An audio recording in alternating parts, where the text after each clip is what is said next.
12 Angry Men was written in 1954 by Reginald Rose and published by the Dramatic Publishing Company.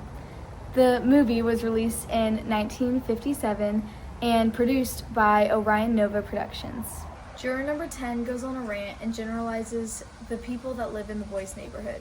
The author writes about how the other jurors get up and walk away from the table, cutting off number 10. This helps the readers see how number 10 isn't helping his point by talking down about the boy's background. In fact, he's losing support in his little speech. The author also uses exclamation points to show how number 10 is just getting angrier and losing persuasiveness in his speech. Also, towards the end of his rant, number 10 makes his last attempt to win people over to his side by saying, "I've known of you who are pretty decent, but that's the exception." And then he just throws his argument away by saying, "Most of them, they have no feelings." Juror number 10 goes on a rant after the vote count changes from 3 to 9. He uses generalizing terms like, "those people lie," or "they don't know what the truth is." This diction shows number 10's bias and racist point of view against the boy on trial. It's important to see this man's prejudices to see how people's opinions can corrupt the criminal justice system. Learning about this can encourage us to set our opinions aside when making important decisions, for example, like this one. As well, this is a key example of how personal beliefs can shape our outlook, and how crucial it affects our choices. We see in the play, for instance, different characters' background affect their tone throughout the disagreement. We can compare this situation to real life as well. When dealing with a heavy conversation, we need to look through with an open mind, rather closed off, to hold a genuine and well-thought opinion. We learned through 10's tone that his vote was more personal than factual. He represents other jurors in the voting process that base their votes on how they feel about the specific group of people.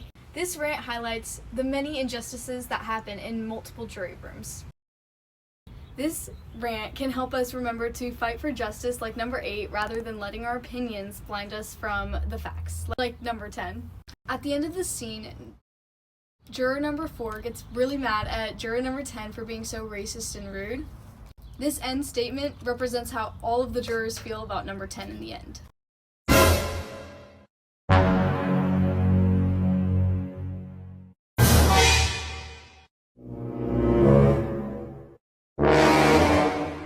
Alright, all those not voting guilty, raise your hands.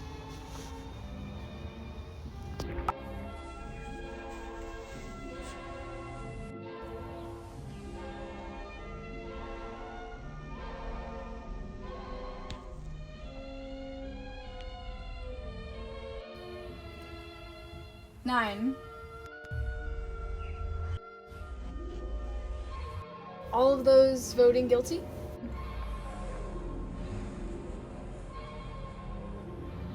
Three.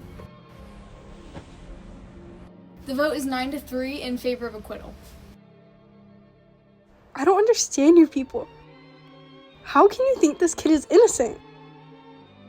Look, you know how these people lie. I don't have to tell you. They don't know what the truth is.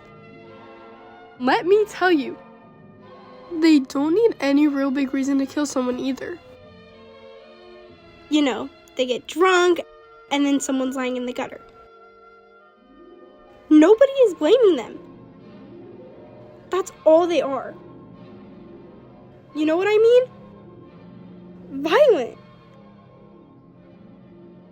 Human life don't mean as much to them as it does to us. Hey, where are you going? Look, these people are drinking and fighting all the time. And if somebody gets killed, so somebody gets killed. They don't care. Oh, sure, there are some good things about them too.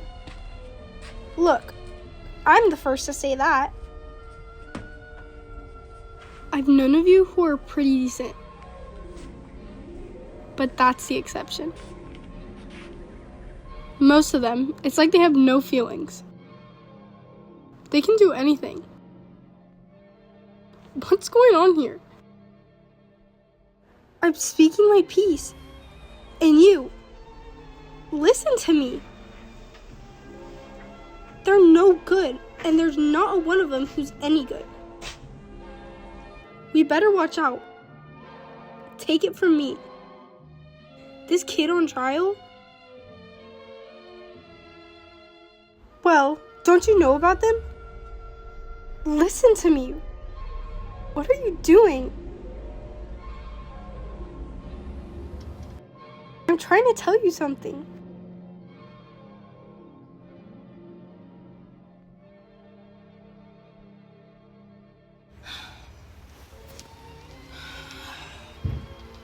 I've had enough. If you open your mouth again, I'm gonna split your skull.